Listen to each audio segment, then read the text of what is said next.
Hello everyone, আসসালামু আলাইকুম। আশা করি সবাই ভালো আছেন এবং আমিও ভালো আছি। আজকে দুপুরবেলা ভাত খাওয়ার পর মনে হচ্ছে যে আবার খিদা লাগতেছে। পরে ভাবলাম যে কিছু একটা বানানো যাক। দেখতেছি যে এইরকম চিকেন ছিল, আমি চিকেনগুলোকে কেটে নিলাম। ভাবলাম যে চিকেন ফ্রাই বানাবো, পরে ভাবলাম যে না থাক, ইউনিক কিছু বানাই। এই জন্য আমি চিকেনগুলোকে একদম ছোট ছোট পিস করে কেটেছিলাম। ছোট পিস হোক আর বড় পিস হোক, হয়েছে তো লাস্টে দিয়ে চিকেন ফ্রাই শুধু শুধু ঢং করলাম। তারপরে লবণ, মরিচ, হলুদ, আদা বাটা, রসুন বাটা, সয়া সস সব কিছু একসাথে মেখে নিলাম। মাখার পরে ওই চিকেনের সাথে এই মশলাটা মাখিয়ে নিলাম। একটু বেশি করে লবণ আর ঝাল দিয়েছিলাম, কজ আমি অনেক বেশি ঝাল খাই। চিকেনটাকে মাখার সময় আমার একদমই ভালো লাগতেছিল না, কারণ আমি কাঁচা মুরগি ফার্স্ট ধরছি। আর মাখা এই যে এই ভালো মতো মাখতে গিয়ে দেখি একটা পড়ে গেল। থাক, যাই হোক, পড়বেই তো, আমি মাখতেছি না, মানুষ মাত্রই ভুল। পানি আর চালের গুঁড়াতে একবার করে আমি ডিপ করছিলাম মুরগিটাকে, কারণ একবার একটু তাহলে ক্রিস্পি হয়ে যায়। আর এখানে আমি চালের গুঁড়ার মধ্যে লবণ, ঝাল আর কর্নফ্লাওয়ার দিয়েছিলাম, যাতে অনেক বেশি মুচুর মুচুর করে খাওয়ার সময়। তারপরে এগুলোকে ভালো মতো চালের গুঁড়ার সাথে মিশিয়ে নিয়েছি।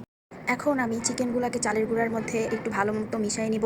তারপরে হচ্ছে পানির মধ্যে ডিপ করব। এই কাজটা আমি 2বার করেছিলাম। যদি আরও বেশিবার করা যায় তাহলে আর একটু বেশি খেতে মজা হবে, ক্রিস্পি হবে। কিন্তু আমার তো টাইম ছিল না, আমার তো ধৈর্য ছিল না, আমার অনেক খিদা লেগে গেছিল, কিন্তু আমি তাড়াতাড়ি করে ফেলছি। এই যে প্রথমে মুরগির শরীরের মধ্যে একটু মেকআপ করলাম, তারপরে পানির মধ্যে ভিজালাম, এটা হচ্ছে সেটিং স্প্রে। তারপরে আবার একটু মেকআপ করলাম। এইভাবে আমি এই মেকআপটা 2-3বার করছি। তারপরে আর কি সবগুলো একসাথে করছি। এই প্রসেসটা করার সময় আমার অনেক ভালো লাগতেছিল। আমি বারবার পানির মধ্যে ডুবাচ্ছিলাম, তারপরে আবার ময়দার মধ্যে নিচ্ছিলাম, আবার পানির মধ্যে ডুবাচ্ছিলাম, আবার ময়দার মধ্যে নিচ্ছিলাম, মজাই লাগতেছিল। একটা জিনিস রান্না করতে যে কত ঝামেলা, উফ কি আর বলবো, আমার ক্ষুধা শেষ। আর এগুলা করতে গিয়ে আমার ডাইনিং টেবিলের অবস্থা একবারে ডিস্টিং হয়ে গেছিল। যদিও আমি নিজে এগুলা নিজের হাতে পরিষ্কার করছি, আমাকে কেউ কোনো হেল্প করেনি। আমি একটা ছোট বাচ্চা হয়ে আমি কত কাজ করছি, কি অবস্থা। মনে হয় জানি এখানে কেউ মারামারি করছিল। যাই হোক, হবে, আমি যদি কিছু রান্না করতে যাই এরকমই হবে, ব্যাপার না।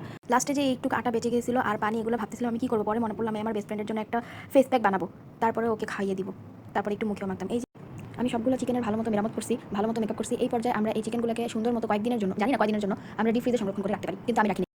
তেল গরম হওয়ার পরে আমি চিকেনগুলোকে ছেড়ে দিয়েছিলাম।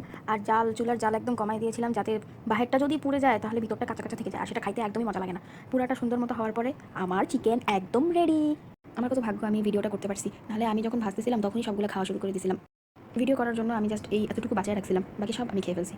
জিনিসটা অনেক মজা হয়েছিল, এটাকে আমি বলতে পারি আচ্ছা পপকর্নের মতো দেখতে। এটার নাম চিকেন পপকর্ন দেওয়া যায়, চিকেন পপকর্ন। এটা বিকালে নাস্তা হিসাবে ট্রাই করা যায়, খারাপ হবে না, মজাই লাগবে। আজকে অনেক কথা বলছি, এখন আমার চাপাটা অনেক বেশি ব্যথা করতেছে, তো ভিডিওটা এখানেই শেষ করে দিচ্ছি। আমার এই আজাইরা সব রেসিপি দেখার জন্য চ্যানেলটাকে সাবস্ক্রাইব করবেন।